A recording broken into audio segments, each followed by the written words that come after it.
Stonehenge, pasti udah pada tahu kan?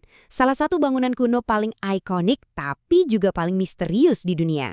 Selama ribuan tahun, lingkaran batu raksasa ini cuma berdiri diam di Inggris, nyimpen rapet-rapet rahasia dari masa lalu. Yuk kita coba bedah bareng-bareng misteri ini lewat petunjuk-petunjuk yang ditinggalin sama para pembangunnya. Oke, jadi intinya tuh ada 3 pertanyaan besar yang udah bikin para sejarawan dan arkeolog pusing 7 keliling selama berabad-abad. Siapa yang bikin? Terus, kenapa mereka repot-repot bangun beginian? Dan yang paling bikin gak habis pikir, gimana caranya? Udah kayak jadi detektif arkeologi kan?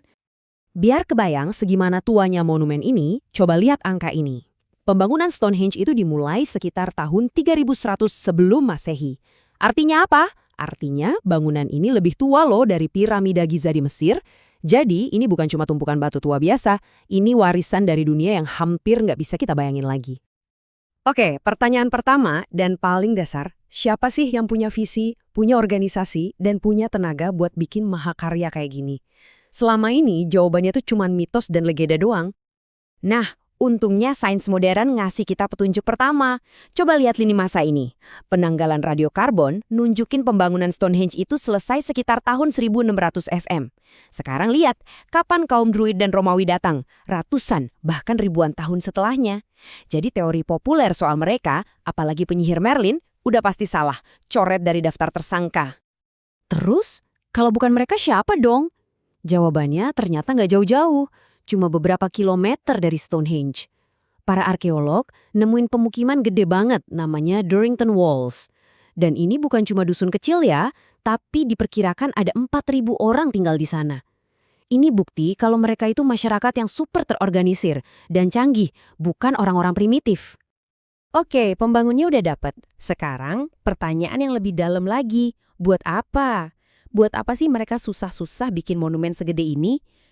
Kayaknya jawabannya nggak cuma satu. Karena dibangun selama 1.500 tahun, tujuannya mungkin aja berubah-ubah. Wah, teorinya macam-macam. Awalnya banyak yang mikir ini semacam kalender raksasa, karena posisinya pas banget sama matahari terbit pas musim panas. Terus ada juga yang percaya ini semacam pusat penyembuhan kuno, soalnya ditemuin kerangka-kerangka dengan tanda penyakit parah di dekat situ. Ada yang lihatnya sebagai kuil, atau yang paling baru nih, sebagai kompleks pemakaman buat para elit. Nah, ini dia teori modern yang paling kuat sekarang, dari arkeolog Mike Parker Pearson. Dia bilang area sekitar Stonehenge itu punya 2 dunia. Satu, Durrington Walls, dunia orang hidup. Makanya bangunannya dari kayu yang gampang rusak, tempat orang-orang pesta. Di sisi lain ada Stonehenge, dunia para leluhur. Makanya dibangun dari batu yang abadi, tempat orang dikubur. Kutipan ini ngejelasin semuanya dengan sempurna. Jadi ada semacam prosesi pemakaman gitu. Perjalanannya dimulai dari Durrington Walls, terus menyusuri sungai, dan finish di Stonehenge.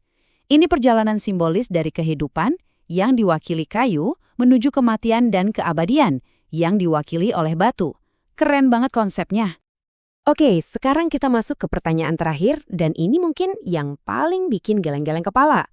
Gimana caranya?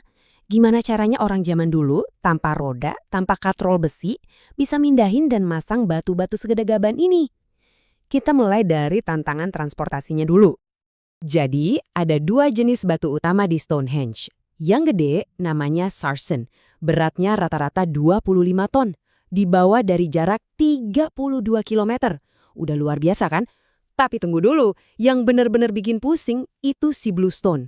Lihat datanya. Batu ini asalnya dari perbukitan Presley di Wales, lebih dari 240 km jauhnya. Coba kita pecah ya biar kebayang gilanya. Mereka itu mindahin nggak cuma 1, tapi sekitar 80 batu. Yang masing-masing beratnya 4 ton. Itu setara sama 2 mobil loh.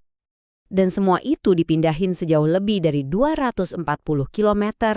Lewatin bukit, hutan, mungkin juga perairan. Ini gimana caranya coba? Jawabannya, bukan sihir, bukan juga alien, seperti yang beberapa orang kira, tapi murni kecerdasan manusia yang luar biasa dan pemahaman fisika yang jenius pada masanya. Para arkeolog udah coba reka ulang, dan ternyata caranya jenius banget. Pertama, mereka bikin semacam rel dari kayu. Kedua, mereka pakai bola-bola batu, ini beneran ditemuin loh di situs lain, buat jadi laher, biar gesekannya kecil. Terakhir, tinggal ditarik rame-rame deh pakai kereta luncur. Sederhana tapi brilian. Terus gimana cara berdiriinnya? Sama jeniusnya. 1. Gali lubang yang salah satu sisinya miring. 2. Batunya digeser ke pinggir terus dijatuhin ke lubang. Ketiga, pakai kerangka kayu bentuk A sama tali, ditarik rame-rame sampai batunya berdiri tegak. Keren kan? Tapi mungkin yang paling gila dari semuanya, itu masang batu-batu yang di atasnya. Batu-batu seberat 9 ton ini kemungkinan diangkat pakai panggung kayu yang dibangun makin tinggi, sedikit demi sedikit. Dan ini yang bikin salut, mereka bahkan ngukir batunya pakai sambungan kayak tukang kayu, biar kekunci pas. Detail banget. Jadi setelah semua ini, kesimpulannya, Stonehenge itu apa sih? Jawabannya, Stonehenge itu bukan cuma satu hal, dia itu gabungan dari semuanya. Dia itu kalender, kuil, kuburan, dan yang paling penting, sebuah monumen persatuan yang dibangun berabad-abad untuk menyatukan berbagai suku. Proyek gotong royong raksasa yang mendefinisikan dunia mereka. Para pembangun Stonehenge gak ninggalin tulisan apapun. Mereka cuma ninggalin cerita yang dipahat di batu. Dan setiap penemuan baru itu kayak kita nemuin halaman baru dari buku cerita itu. Pertanyaannya sekarang, halaman apa lagi yang bakal kita baca selanjutnya dari kisah kuno ini? Misterinya masih panjang.